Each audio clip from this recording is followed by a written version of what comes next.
Welcome back. In beginning the second half of the week, Dan has been busy here spray painting this little addition that we did to the engine mount to help brace it up so it didn't have any up and down movement.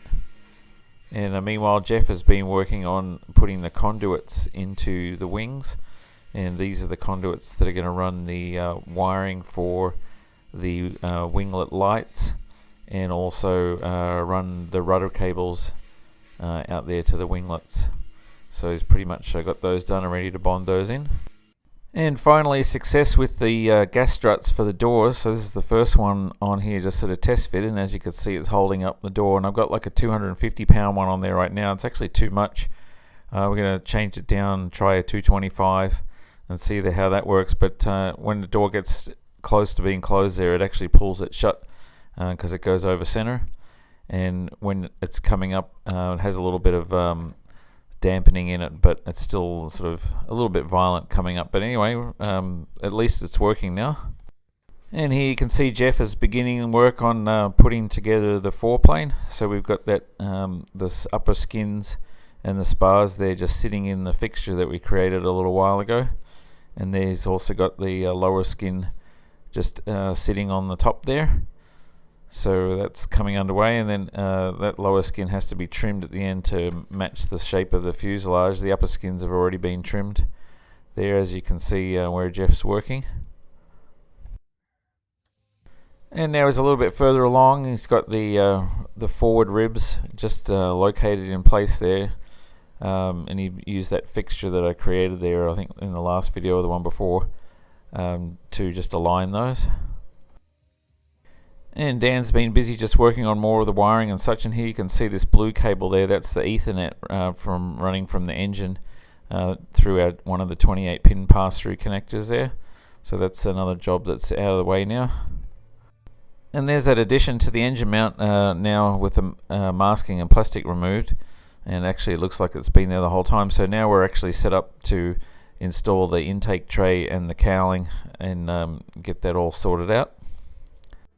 And on Friday morning I printed out some templates there for trimming the lower edge there of the foreplane skins, and as you see, Jeff's gone and trimmed those now so they match the shape of the fuselage. There's the other one over there, and he's got all the ribs here and they're all clecoed into place, ready to be sort of bonded up, including he's got the aft ribs there, as you can just see over the back side of the spar there. Pretty much got those all located as well.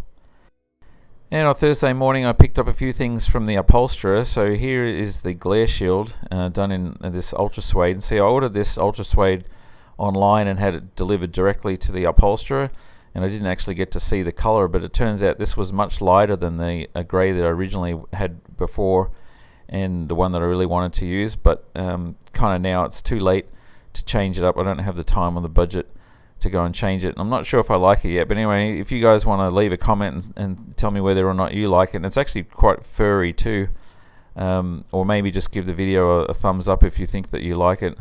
There's a center stack there, and you can kind of see how textured it is, and there's one of the side panels there for where your knees sort of sit.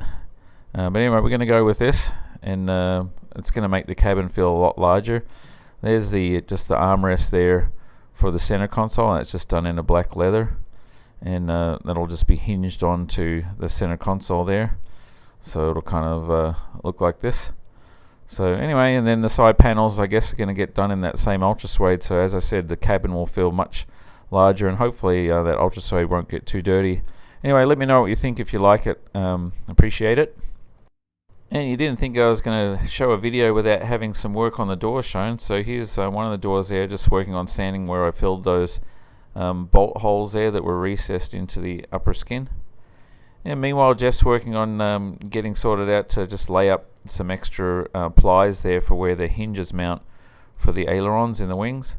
And he's also mounted the bell crank bracket there for the rudders in both wings. So those ones are done. There's the other one there, as you can see. And I really need to make some time to get over to Brits and help him get those the bell cranks welded up for those.